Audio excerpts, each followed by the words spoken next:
ಎಲ್ರಿಗೂ ನಮಸ್ಕಾರ. ನಾನು ನಿಮ್ಮ ರಘುವರ್ಯ. ಸೌಜನ್ಯ ಫೈಲ್ಸ್ಗೆ ಎಲ್ಲರಿಗೂ ಸ್ವಾಗತ. ಹಾಗೆ RVK ಫೈಲ್ಸ್ಗೂ ಕೂಡ ಸ್ವಾಗತ.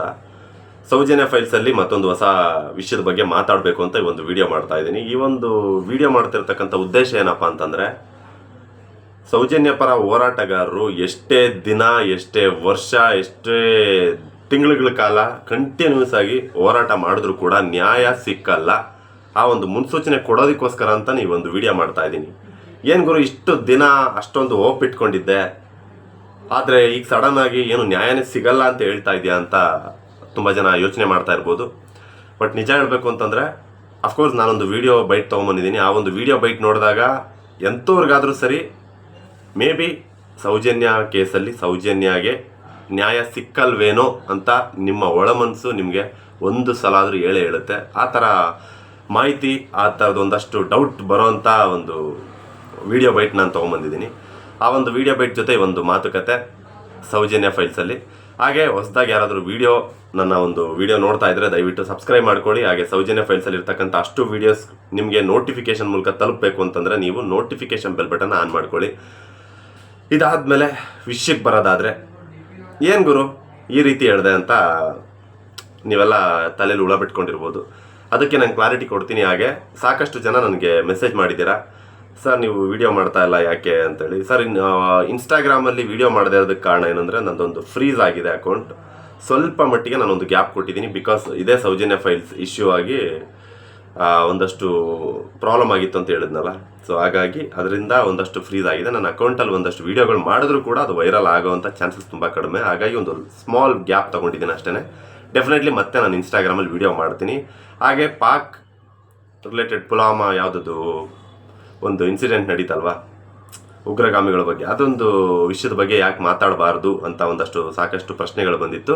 ಡೆಫಿನೆಟ್ಲಿ ಅದಕ್ಕೆ ಸಂಬಂಧಪಟ್ಟಾಗ ಮಾತಾಡ್ತೀನಿ. ಬಟ್ ನನಗೆ ಒಂದಷ್ಟು ವಿಷಯದಲ್ಲಿ ಡೌಟ್ಸ್ ಇರುತ್ತೆ.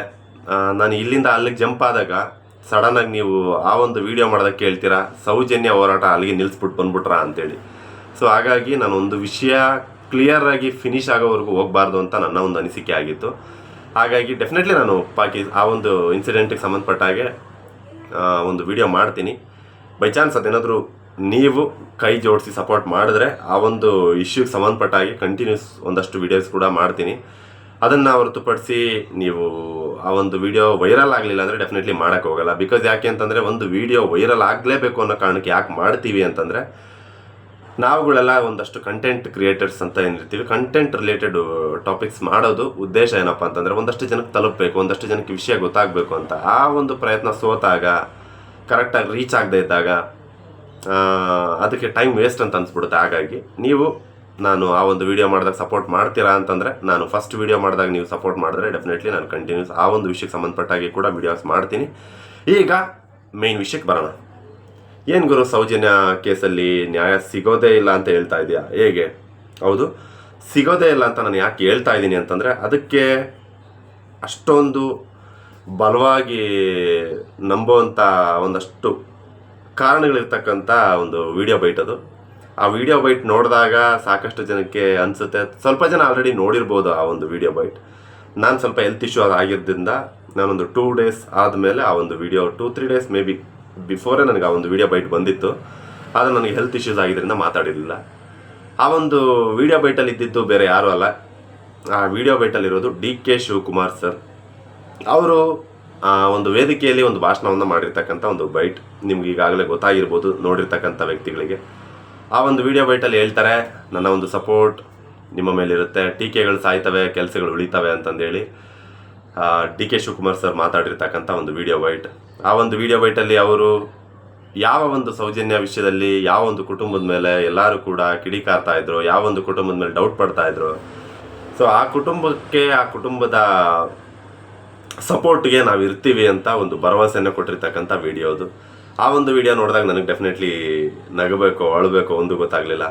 ಬಿಕಾಸ್ ಒಂದು ಸರಿ ತಪ್ಪು ಈ ಒಂದಷ್ಟು ವಿಷಯಗಳನ್ನ ಅಟ್ಲೀಸ್ಟ್ ಚರ್ಚೆ ಕೂಡ ಮಾಡಿದೆ. ಡೈರೆಕ್ಟಾಗಿ ಪವರ್ ಟು ಪವರ್ ಕನೆಕ್ಟ್ ಆಗಿದ್ದು ನನಗೆ ತುಂಬ ಬೇಜಾರಾಯಿತು. ಸೊ ಹಾಗಾಗಿ ನನಗನ್ಸಿದ್ದು ಆ ಕ್ಷಣದಲ್ಲಿ ಅನಿಸಿದ್ದು ಅಷ್ಟೇ. ಸೊ ಇದು ತುಂಬ ಚೆನ್ನಾಗಿ ಕನೆಕ್ಷನ್ ಇದೆ.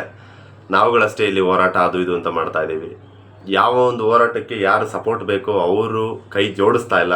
ಬಿಕಾಸ್ ಈ ಥರ ಒಂದಷ್ಟು ದೊಡ್ಡ ವ್ಯಕ್ತಿಗಳು, ರಾಜಕೀಯ ವ್ಯಕ್ತಿಗಳು, ಡಿ ಕೆ ಶಿವಕುಮಾರ್ ಅಂತ ದೊಡ್ಡ ವ್ಯಕ್ತಿಗಳು, ಈ ಥರದ ವ್ಯಕ್ತಿಗಳು ಒಂದಷ್ಟು ಸಪೋರ್ಟ್ ಮಾಡಿದಾಗ ನಾನು ಹೇಳ್ತಾ ಇರೋದು ಅವ್ರಿಗೆ ಶಿಕ್ಷೆ ಆಗಬೇಕು, ಇವ್ರಿಗೆ ಶಿಕ್ಷೆ ಆಗಬೇಕು ಅಲ್ಲ.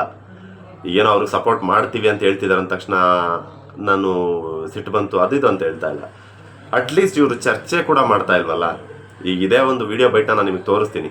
ಆ ಒಂದು ವಿಡಿಯೋ ಬೈಟ್ಗಿಂತ before or after I don't know, ಆ ಒಂದು ವಿಡಿಯೋ ಬೈಟ್ ಅಲ್ಲಿ ಒಂದು ಸಲ ಡಿ ಕೆ ಶಿವಕುಮಾರ್ ಅವ್ರನ್ನ ಸೌಜನ್ಯ ಅವರ ತಾಯಿ ಕುಸುಮಾವತಿ ಅವರು ಮೀಟ್ ಮಾಡ್ತಾರೆ. ಮೀಟ್ ಮಾಡಿದಾಗ ಅವ್ರು ಕೇಳ್ಕೊತಾರೆ, ಸಾಕಷ್ಟು ವರ್ಷಗಳಿಂದ ನ್ಯಾಯಕ್ಕಾಗಿ ಹೋರಾಡ್ತಾ ಇದ್ದೀನಿ, ನನ್ನ ಮಗಳ ಸೌಜನ್ಯಾಗಿ ನ್ಯಾಯ ಕೊಡಿಸಿ ಅಂತ. ಸೊ ಅವರು ಅಲ್ಲಿ ಕೊಟ್ಟಂಥ ರೆಸ್ಪಾನ್ಸ್ ಏನು ಅಂತ ನೀವು ಕೂಡ ನೋಡಿರ್ತೀರ. ಬಿಕಾಸ್ ಆ ಒಂದು ವಿಡಿಯೋ ಸಿಕ್ಕಾಬಿಟ್ಟೆ ವೈರಲ್ ಆಗಿತ್ತು. ಆ ಒಂದು ವಿಡಿಯೋ ನೋಡಿದಾಗ ನನಗನ್ಸಿದ್ದು ಅಟ್ಲೀಸ್ಟ್ ಇದು ಒಂದು ದೊಡ್ಡ ಮಟ್ಟದಲ್ಲಾದರೂ ಅಟ್ಲೀಸ್ಟ್ ಮುಟ್ತಾ ಇದೆ, ದೊಡ್ಡವ್ರ ಕಿವಿಗೆ ಮುಟ್ತಾ ಇದೆ ಅಂತ ನಾನು ಅಂದ್ಕೊಂಡೆ. ಬಟ್ ಈ ಒಂದು ಬೈಟ್ ನೋಡಿದಾಗ, ಇವಾಗ ನಾನು ಯಾವ ಒಂದು ವಿಡಿಯೋ ಬೈಟ್ ಬಗ್ಗೆ ಮಾತಾಡೋಕ್ಕೆ ಬಂದಿದ್ದೀನಿ, ಆ ಒಂದು ಬೈಟ್ ನೋಡಿದಾಗ ಸೌಜನ್ಯ ಅವರ ತಾಯಿ ಅಷ್ಟೇ ಅಲ್ಲ, ಇಡೀ ಕರ್ನಾಟಕದ ಜನತೆ ಹೋಗಿ ದೊಡ್ಡವ್ರ ಹತ್ರ ಹೋಗಿ ಕಾಲು ಹಿಡ್ಕೊಂಡು ನ್ಯಾಯ ಕೊಡಿಸಿ ಅಂತ ಕೇಳಿದ್ರು ಕೂಡ ನ್ಯಾಯ ಸಿಕ್ಕಲ್ಲ ಅಂತ ನನಗೆ ಅನಿಸ್ಬಿಡ್ತು. ಬಿಕಾಸ್ ಆ ಒಂದು ವಿಡಿಯೋ ಬೈಟ್ ನೋಡೋದಕ್ಕೆ ಅಂತ ನಿಮ್ಮ ಮುಂದೆ ತೊಗೊಂಬಂದಿದ್ದೀನಿ. ಒಂದ್ಸಲ ನೀವು ಆ ಒಂದು ವಿಡಿಯೋ ಬೈಟ್ ನೋಡಿ, ಆಮೇಲೆ ನಿಮಗೆ ಕ್ಲಿಯರಾಗಿ ಅರ್ಥ ಆಗುತ್ತೆ. ಇವಾಗ ಒಂದು ವಿಡಿಯೋ ಬೈಟ್ ಆಗ್ತಾ ಇದ್ದೀನಿ ನೋಡಿ. ಬೇರೆಯವ್ರು ಯಾರು ಸಣ್ಣ ಪಣ್ಣ ಮಾತಾಡೋರು ಬೇಕಾದಷ್ಟು ಇರ್ತಾರೆ, ಟೀಕೆ ಮಾಡೋರು ಬೇಕಾದಷ್ಟು. ನಾನು ಒಂದೇ ನಮ್ಮ ಶ್ರೀಗಳಿಗೆ ಕೇಳೋದಿಷ್ಟೇ, ಟೀಕೆಗಳು ಸಾಯ್ತವೆ, ನಾವು ಮಾಡೋಂಥ ಕೆಲಸಗಳು ಉಳಿಕೊಳ್ತವೆ. ಸೊ ಅದರಿಂದ ನೀವು ಯಾವುದಕ್ಕೂ ಕೂಡ ಅಂಜೋ ಸಂದರ್ಭನೇ ಇಲ್ಲ. ನನ್ನಂಥ ಡಿ ಕೆ ಶಿವಕುಮಾರ್ ಸಾವಿರಾರು ಜನ ನಿಮ್ಮ ಬೆನ್ನಿಗೆ ನಿಂತ್ಕೊಳ್ಳಿಕ್ಕೆ ನಾವು ಬದ್ಧವಾಗಿದ್ದೇವೆ. ನನ್ನಂಥ ಡಿ ಕೆ ಶಿವಕುಮಾರ್ ಸಾವಿರಾರು ಜನ ನಿಮ್ಮ ಬೆನ್ನಿಗೆ ನಿಂತ್ಕೊಳ್ಳಿಕ್ಕೆ ನಾವು ಬದ್ಧವಾಗಿದ್ದೇವೆ. ನೋಡಿದ್ರಲ್ಲ ಆ ಒಂದು ವಿಡಿಯೋ ಬೈಟ್. ಟೀಕೆಗಳು ಸಾಯ್ತವೆ, ಕೆಲಸಗಳು ಉಳಿತವೆ, ನಮ್ಮ ಸಪೋರ್ಟ್ ಯಾವತ್ತಿದ್ರು ನಿಮಗೆ ಇರುತ್ತೆ. ದೊಡ್ಡವ್ರಿಗೆ ಸಪೋರ್ಟ್ ಇರುತ್ತೆ. ದೊಡ್ಡವರು ದುಂಡುಗಾಗ್ಬಿಟ್ಟಿದ್ದಾರೆ. ಸುಮ್ಮನೆ ಸೌಜನ್ಯ ಪರ ಹೋರಾಟಗಾರರು ಮೂಲೆ ಗುಂಪಾಗಿರೋ ಯಾವುದೋ ಒಂದು ಮಿಂಚುಳು ಥರ ಸುಮ್ಮನೆ ಹಾರಾಡ್ಕೊಂಡು, ಕತ್ಲಾದಾಗ ಹಾರಾಡ್ಕೊಂಡು, ಬೆಳಕಾದ್ಮೇಲೆ ಬಚ್ಚಿಟ್ಕೊಂಡು ಬದುಕೋ ಥರ ಆಗೋಗಿದೆ, ಮಾತಾಡೋ ಥರ ಆಗೋಗಿದೆ. ಸೊ ಈ ಒಂದು ವಿಷಯ ನೋಡಿದಾಗ ನಿಮ್ಗೇನು ಅನಿಸುತ್ತೆ ನನಗೆ ಗೊತ್ತಿಲ್ಲ. ಬಟ್ ನನಗಂತೂ ತುಂಬ ಬೇಜಾರಾಗಿದ್ದು ವಿಷಯ ಏನಪ್ಪ ಅಂತಂದರೆ, ಅಟ್ಲೀಸ್ಟ್ ಅವರು ಈ ಒಂದು ವಿಷಯದಲ್ಲಿ ಸೌಜನ್ಯ ಪರ ಹೋರಾಟಗಾರರನ್ನ ಅವರು ತಲೆಗೆ ತಗೊಳ್ಳಿಲ್ಲ. ಅದಾದಮೇಲೆ ಅಟ್ಲೀಸ್ಟ್ ಪರವಾಗಿಲ್ಲ, ಸೌಜನ್ಯ ಪರ ಹೋರಾಟಗಾರ ಏನಿದ್ದಾರೆ, ಈಗ ದೊಡ್ಡವ್ರ ಕುಟುಂಬದ ವಿರುದ್ಧವಾಗಿ ಮಾತಾಡಿರ್ತಾರಲ್ವ, ಓಕೆ. ಅಟ್ಲೀಸ್ಟ್ ಈಗ ಹಾಗಾದರೆ ನಿಜವಾದ ಆರೋಪಿಗಳು ಯಾರು ಅಂತ ತಿಳ್ಕೊಳ್ಳೋ ಅಂಥ ಒಂದು ಪ್ರಯತ್ನ ಕೂಡ ಮಾಡಲಿಲ್ವಲ್ಲ ದೊಡ್ಡವ್ರು ಅನ್ಸ್ಕೊಂಡವ್ರು. ಅದು ತುಂಬ ಬೇಜಾರು ಅನಿಸಿ ಈ ಒಂದು ವಿಡಿಯೋ ಮಾಡಿದೆ. ನನ್ನ ಉದ್ದೇಶ ಯಾರಿಗೂ ಹರ್ಟ್ ಮಾಡೋ ಅಂಥದ್ದಲ್ಲ. ಸೌಜನ್ಯ ಫೈಲ್ಸಲ್ಲಿ ಇದೊಂದು ಇರಲಿ ಅನ್ನೋ ಒಂದು ಕಾರಣಕ್ಕೆ ಈ ಒಂದು ವಿಡಿಯೋನ ಇಟ್ಕೊಂಡು ಮಾತಾಡಿದೆ. ಈ ಒಂದು ವಿಷಯದ ಬಗ್ಗೆ ನಿಮ್ಗೇನು ಅನಿಸುತ್ತೆ ಅದನ್ನು ನೀವು ಕಮೆಂಟಲ್ಲಿ ಹಂಚ್ಕೊಳ್ಳಿ.